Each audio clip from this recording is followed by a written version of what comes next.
In this video I'm going to answer the top questions that you, the viewers, have asked and left in the comment sections of my videos. But before that, I just want to say thank you. So the channel's reached 10,000 subscribers, which is great. So I just want to say thank you to everyone who's subscribed, left comments, liked the videos. It means a lot to me. Okay, so the first question I get asked a lot is, are you stupid? Have you fallen down and hit your head? Are you under the influence? And stuff like that. And it always happens when I talk about the good things about Brazil and how I think it's a great country and in many ways is better than the States and Europe. And when I do that, I get lots of commentary going, you're crazy, you're lying, you must be stupid. And it happens a lot, especially when I talk about crime. Because I say in a lot of my videos that where I live in Brazil, which is a small town in the countryside in the south of Brazil, here it's very safe. Just as safe or even safer than the States and many countries in Europe. And lots of people criticize me saying, oh, you're lying, it's not true, Brazil is really dangerous. But in these videos I do say that I'm just talking about my specific area in Brazil. I'm not talking about the whole of Brazil. Brazil is a massive country. And yes, if you go to the big cities, Rio de Janeiro, Sao Paulo, Fortaleza, Salvador, even Porto Alegre in the south, yeah, these big cities, they can be pretty dangerous. There is a lot of crime, and if you plan to live there, yes, the chance of you being robbed or something worse happening is relatively high. But I'm not saying these cities are safe. What I'm saying is that there are certain areas in the countryside in Brazil which are very safe, and I can walk around, talking on my mobile. There's no problems at all. I'm not going to be mugged or anything, and I can even walk around at nighttime. Nothing's going to happen. So there are areas which are very, very safe here in Brazil.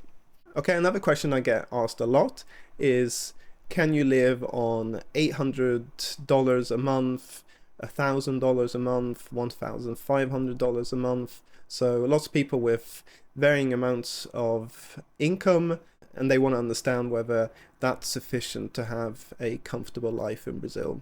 And what I would say is that yes, the cost of living here in Brazil is significantly cheaper than many places in Europe and many areas in the States as well. But that is for people who are earning in dollars and euros. Because that's another thing I get criticized a lot by people going, but the cost of living isn't cheaper in Brazil. And I totally agree that if you earn in Brazilian reais, then the cost of living is high, because generally salaries in Brazil are lower, significantly lower than what you would earn in Europe and the States. But the cost of living in Brazil compared to the States and Europe isn't down by the same proportion as salaries. So that means for many Brazilians earning in reais, the cost of living can be a struggle. But if you're earning in euros, dollars or sterling, and you convert the prices in Brazil and compare it to the States in Europe, then yeah, a lot of the costs here in Brazil are significantly lower. So I did a video showing that my cost of living is about $2,000 per month, and that's for me, my wife and my daughter. And that includes, good health insurance, sending my daughter to a private school, going to the supermarket and, buying whatever we want. So yeah, for $2,000 a month, 3 people can live very well here in Brazil. So that means that, yeah, definitely one person can live on $1,000 a month here in Brazil and live very comfortably. Obviously, if you're going to live in the really big cities, Sao Paulo, Rio, then yeah, you're going to probably need a bit more. But if you live in the smaller cities or towns in the countryside, then yeah, $1,000 is definitely sufficient. But what I would say is that I wouldn't recommend coming here to Brazil just earning $1,000 per month. I would recommend that you try and increase that income a bit more, because you're going to have other one-off costs. So now and again you want to travel back to your home country to see family and friends, and air tickets are pretty expensive these days, and obviously there are many other costs as well. So I would say, yeah, $1,000 you can live comfortably, but it would be good to earn a bit more than that. So okay, so another question I get asked a fair bit is, what do you do the whole day? Because I don't work, so I don't have a job here. So I live off my semi-passive income streams and investments. I always say semi-passive because I know the people out there going, oh, I just live off my passive income, I don't need to do anything. No, I still need to work in order to get these income streams, not as much as going to a job 8 to 5, but I still need to do some work. So I rent out a property in Europe, also a property here in Brazil. And yeah, if anyone is a landlord, I think you'll know that there's a fair bit of work to do when you have a property. And yeah, I decided not to use a real estate agent to manage the property because my experience is they just charge a lot of money and you still get involved when something goes wrong. So I just decided to manage the property myself. And as long as you have good tradesmen, then it's fine. But you do have to now and again start calling tradesmen and sorting out problems, and then maintenance on the house, and then tenants changing and so on. So yeah, so being a landlord is definitely not 100% passive income, that's for sure. And then I do trading with stocks and shares, but it's more medium to long-term trading. So yeah, I don't do day trading, so I'm not glued to the screen every day trying to do some quick trades. So yeah, no, I just spend about an hour a day just checking on the trades that I've got on at the moment, and then just analyzing and seeing if there are any new trades that have come up. Apart from that, it's just boring normal tasks. So me and my wife, yeah, obviously take our daughter to school, pick her up, make lunch, take the dogs for a walk. And I play a fair bit of tennis, that's the sport that I like. And then just chilling out and trying to have a relatively relaxed life. Okay, so another question I get asked a lot is, how do you get a permanent visa so that you can live in Brazil? Now, Brazil has many visas. It's got student visas, digital nomad visas, marriage visas, investment visas, retirement visas. So there are lots of options out there. So some visas are just for a couple of years, others are permanent visas. So for example, a digital nomad visa, so that's for 1 year, but you can extend it. And in order to get that, you need to show that you earn $1,500 per month, or you have $18,000 in the bank account. Then you got student visas, which are similar to many other countries. So you need to sign up for a course, and that can be a language course, so learning Portuguese, or university degree. And yeah, you keep extending that visa as long as you're studying. And in terms of costs, so language schools to learn Portuguese, they can charge like $400 a month, up to $1,000 per month. It all really depends. And then obviously you've got your living expenses as well. But in terms of permanent visas, then it's the retirement visa, marriage visa, or investment visa. So for a retirement visa, you need to show that you get retirement income of $2,000 per month and some other things, and you'll be able to get a retirement visa here in Brazil. And then you've got the marriage visa, which I did. So yeah, you just need to marry a Brazilian, and you can get a permanent visa here in Brazil. Yeah, so in terms of financial requirements, that's the cheapest one, but obviously you need to find a Brazilian wife or husband. And then you've got the investment visa, so you can buy a house here in Brazil in the north for 700,000 reais, which is $120,000, or in the rest of Brazil for 1,000,000 reais, which is $170,000, and you can get a permanent visa. Obviously, there are the costs. You've got property tax and lawyers and surveillance and all of that. And the process is pretty bureaucratic, so it does take some time. And then there's also, if you want to buy a business for 500,000 reais, so that's $80,000, then again you can get permanent visa. But I think that's more of a challenge to find a business that's going to succeed in a new country. And obviously you've got lots of costs in maintaining this business, because you can't just buy it and then sell it straight away after you get your visa. So I think that's a bit more complicated than just buying a house where you can live in. So I think the investment visa is relatively accessible. I mean, compared to many other countries, they require much bigger investments than Brazil does in order to get a permanent visa.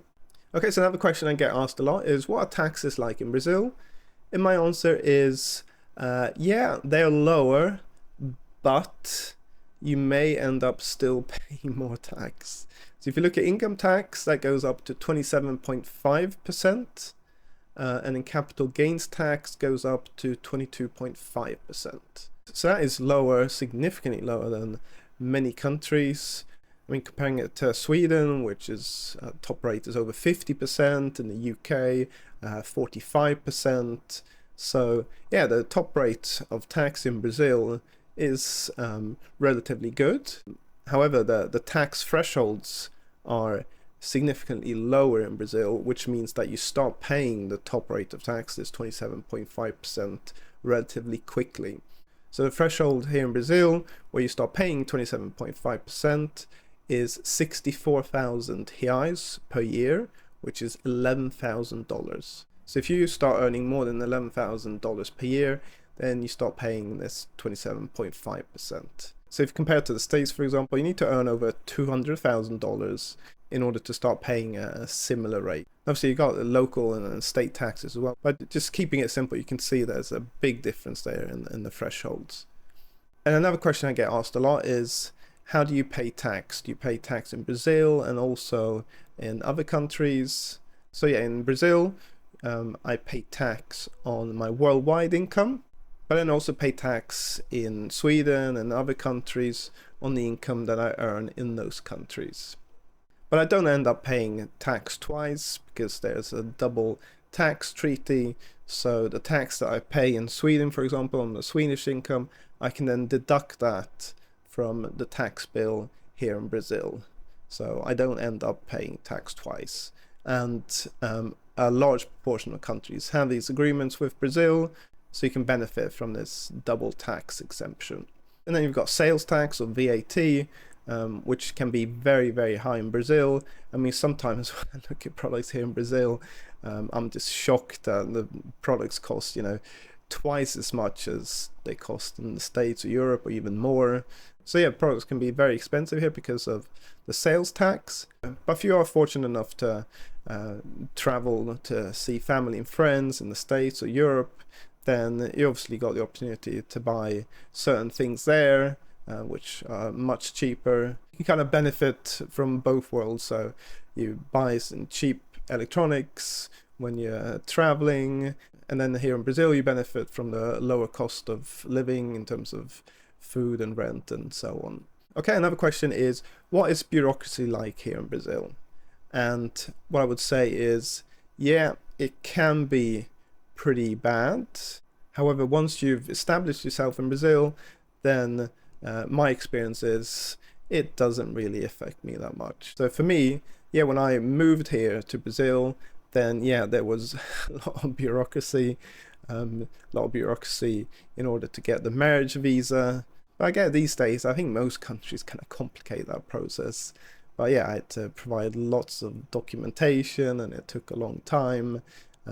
So yeah, there was a fair bit of bureaucracy there. Also getting a driving license, had to do various things, had to take a theory test again, had to have a doctor's appointment to check my eyes and that I'm psychologically able to drive a car, and yeah, they were asking for lots of documents and stuff. So yeah, again, that took a fair bit of time. And then also bringing in my things into Brazil. So I filled part of a container with my possessions. I mean, I didn't bring over, lots of furniture and appliances and stuff like that, but, bicycles, toys, clothes, and yeah, and decorations and stuff like that. And that took ages. I mean, I just paid someone to deal with it all, but yeah, that took months for it to arrive. Now, I'm not talking about the journey, so the boat taking months to get to Brazil.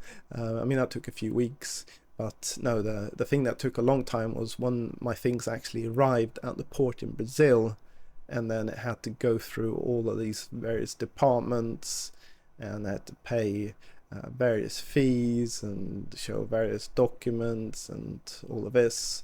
So yeah, that was a lot of bureaucracy. But now that I've got my visa, driving license, and my possessions, and I bought a home, now there isn't much bureaucracy that I need to deal with. Okay, another question is, what is healthcare like in Brazil? And my answer is, it varies a lot. So if we just talk about the public health service, which is free for everyone, this can be Not the best in certain regions, but okay in other regions. So here in the south, if you're going to live in the big cities, then sometimes it's not the best. The hospitals and the clinics can be a bit run down. Sometimes they haven't got all the personnel there, and it can be very busy and very difficult to get appointments. So yeah, it can be difficult. But if you do live in the smaller towns and it's a relatively affluent town, then the public health service can be okay. So in my town, we've got this walk-in clinic, so you can just turn up. Within half an hour or so, you see a doctor, and it's pretty good. But we also have health insurance, and that's because if we need to do a surgery or if we just want to do health checkups, then we do that privately, where it's a lot better. So with the private healthcare here in Brazil, I would say it's very, very good. They've got really good hospitals, state-of-the-art technology, very good doctors and nurses, and yeah, I'm very, very positive about the private healthcare here in Brazil. And also the healthcare insurance isn't that expensive, so we pay about $200 per month for the three of us, so me, my wife, and my daughter. And with that, we can do our annual health checkups, so blood tests and ECGs and scans and all of that. So that's all included in the insurance. And we've done a couple of surgeries as well. Again, no problems there, all covered by the insurance. So yeah, I'm very positive about the private healthcare here in Brazil. Okay, and finally, another question I get asked is, what are the good towns and cities to move to here in Brazil? I'm just going to talk about the south of Brazil. If I talk about the whole of Brazil, it's going to be a long video. But here in the south, in my opinion, the best big city is Florianopolis, which is the capital of Santa Catarina. So here crime is relatively low.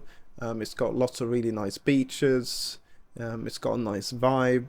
It's fairly affluent. And it's not too big, about 500,000 inhabitants. So I really like this city. However, it is very expensive in terms of rent and buying properties. So you've got that downside. Other cities that I like are Curitiba, which is the capital of Paraná. Again, relatively safe, quite affluent, and it's a very nice city.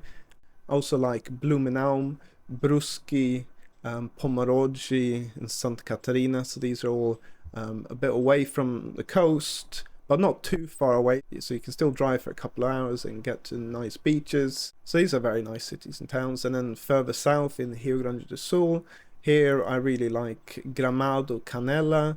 I also like Bento Gonçalves, Novo Petrópolis. So these are all in the countryside in Rio Grande do Sul. Again, these are pretty affluent, very nice cities and towns. And in the state of Paraná, apart from Curitiba, the capital, I really like Maringa, Foz de Iguaçu, Pato Branco, Londrina. So there are many nice towns and cities here in the south. And the same can be said for the rest of Brazil as well. It's in the state of Sao Paulo and in the northeast of Brazil as well. So yeah, there are lots of nice cities and towns here in the south of Brazil. And yeah, what I would say is that these towns and cities that I mentioned here, these are very nice and relatively safe. But if you were to then choose a town just on the outskirts of these cities that I mentioned, and these may be even safer and also cheaper. So you might find that that's the best option for you.